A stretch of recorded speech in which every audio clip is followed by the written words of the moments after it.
Oh man, if you're a Sony APS-C user, you've got to be a little excited right now, because just a few minutes ago, the only wide-angle prime that was bright that you could get for the APS-C system was the Samyang/Rokinon f2 12mm, and then Sony came out with their own wide-angle lens, the 11mm f1.8, and now Viltrox has said, hold my apple juice, here is a 13mm f1.4 for cheap. Things are getting so good. They're too good now. I can't take it anymore. They're too good. Now, if this lens sounds familiar, it's probably because the Fuji people won't stop talking about it, and with good reason. It's a great lens. It came out for the Fuji X-mount system a little while ago, but now we have it for the Sony E-mount and the Nikon Z, the Z mount, and it's great. Great to have an option for all three mounts. And there's a guy just in the park here. This is 6 o'clock in the morning. I got up early because I did this talking head portion yesterday and I screwed up my audio, which is my fault, certainly. Not the lens. That has nothing to do with my audio, but there's a guy just yelling into his phone. 6 o'clock in the morning. Come on, man, be sensible. Get yourself a camera. Yell into that. Get with the times. Anyway, the Fuji users are right.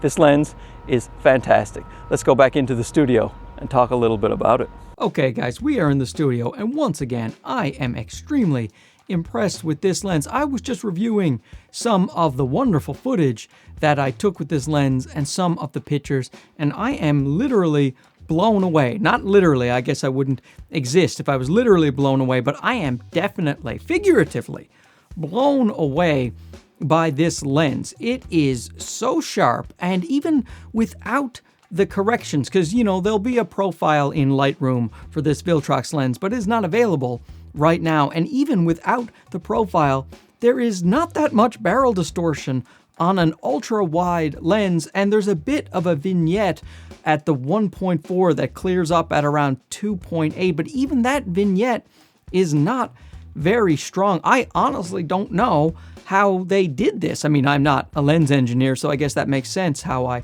don't know, but I don't know compared to other lenses. Like this thing, chromatic aberration, I don't see any chromatic aberration, and even the LOCA, the longitudinal chromatic aberration, it is very minimal. It's quite, speaking of minimal, focus breathing. There's almost no focus breathing on this lens, which is fantastic when, especially you can use this thing for landscapes.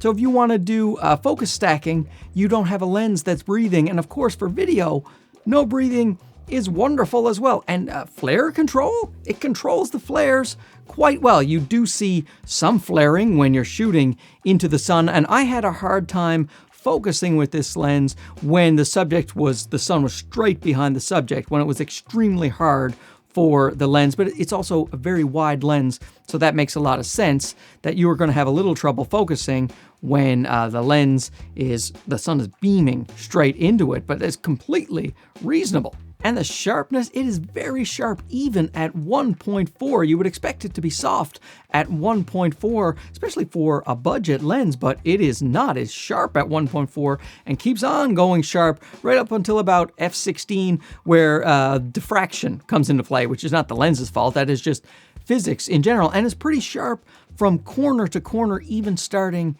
at f1.4. The way it renders photos is fantastic. Nice contrast, nice colors.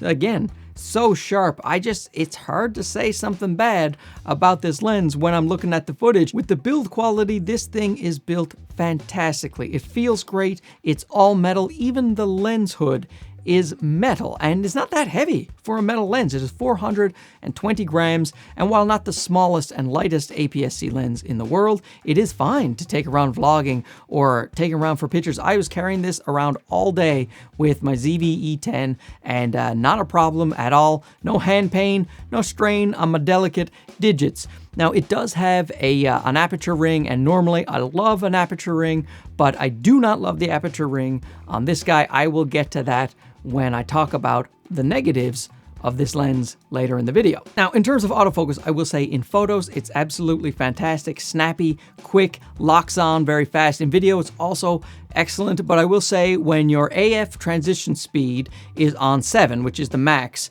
on your ZV-E10, and you're trying to focus from far away to close, which you may never do, but if you are, and you do it quickly, like I'll show you in this example, you will see a little pulsing in the background as it tries to find you. A very quick hunt.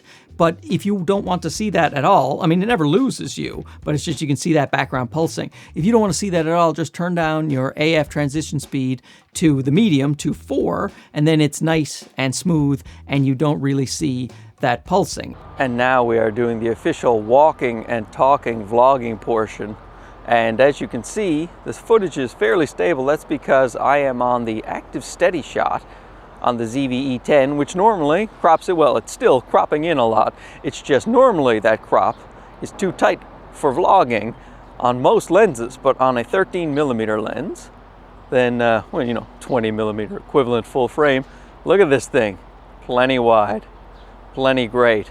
However, we can go even wider and smoother with my favorite Catalyst browse. And now here we are, wider and smoother. And yes, I had to run this through Catalyst browse, and that's a pain in the butt. But since I only have to crop in 10%, I can get even more of the world black there. I was going to say the blurry world back there, and then I just said black there.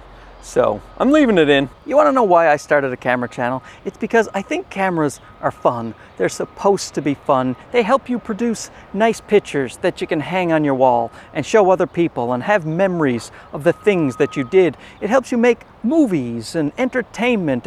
And they're just great little fascinating gadgets. And this lens makes a camera fun to use for me. I really enjoy this wide angle, no fuss, no muss. We got a lot of light in there, got a nice background separation. Just take my little ZV-E10 and my lens, walk around the world, talking my nonsense. But as with everything in life, except my personality, there are some downsides. So let's go to the car and talk about those. So now I'm back with the ever popular car vlog to talk about the things that I don't like about this lens. Number one, it doesn't have optical stabilization. It's nice when a lens has optical stabilization because on a camera like the ZV-E10 that has no stabilization, it's always good to have. Like I said, for video, I will use Catalyst browse, but it's always a bonus to have lens stabilization. The second thing is the size and weight. It is a fairly chunky boy on my little ZV-E10. It's about the same size as my Sigma 16mm f1.4. So when you're going with an f1.4, you're probably going to have to deal with a bit of a bigger lens, but that is a slight drawback compared to something like the 11mm f1.8 from Sony. The aperture ring is another thing that I don't like about this camera.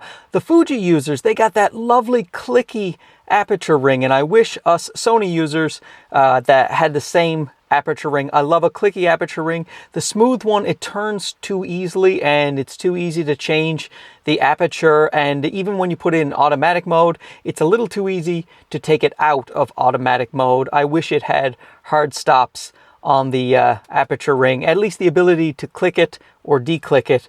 That would be great, Viltrox. Please put that in the future. And if you can't tell, it is a monsoon out here, so weather sealing. It would be nice to have some weather sealing. Of course, for me, I can't take out my little ZV-E10 in the bad weather, so it's not that big of a deal for me. However, for someone who has something like an A6600, a nice weather sealed camera, it would be better to have a weather sealed lens to go along with that camera when you're in a little bit of rain.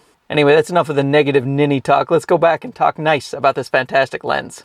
So, of course, huge thanks to Viltrox for sending out this lens for me to test for you guys, and also huge thanks for putting together a good wide-angle prime, which pushes everyone, pushes all of the companies. I am just extremely impressed with this lens, and right now, it's actually until the end of June. This is 2022. Until the end of June, it is 15% off on their Indiegogo campaign, which I think is about $370 US. So normally I think it's going to be around $430, but right now it's $360, $370 US. I'm Canadian, so I don't know the exact conversion.